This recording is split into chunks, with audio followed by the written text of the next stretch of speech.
रापरपाको एक सिटे धेरै चुमुक चुमुक गर्दैछ। जापान गयो, उतै बसेर उतैका नेपालीलाई गाली गर्यो।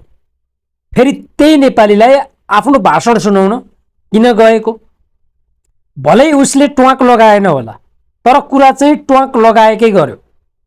सांसदको गरिमा बिर्सियो, तल्लै स्तरमा झरेर दुनियाँलाई गाली गर्यो। काम सिंहको भाँच्न जानेको छैन, काम के गर्नुपर्छ जानेको छैन।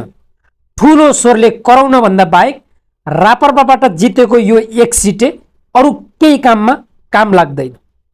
विदेशमा बस्ने नेपालीलाई जति देशभक्त, देशको बारेमा, देशप्रति चिन्ता, माया, प्रेम, सद्भाव सायद नेपालमा बस्नेलाई त छैन।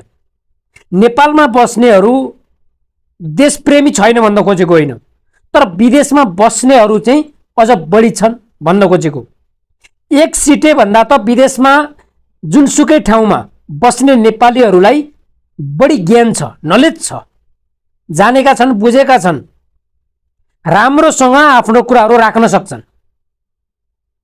अब तल्लै स्तरमा झरेर जुन गाली गलौज गरेको छ बिना आधार बिना प्रमाण, कोही सहकारी ठग रे, कोही खरानी ग्याङ रे, सहकारी ठगको प्रमाण दिन सक्छस्? एक सिटे रापरपा, तेरा राजा उत्तानो परिसक्यो।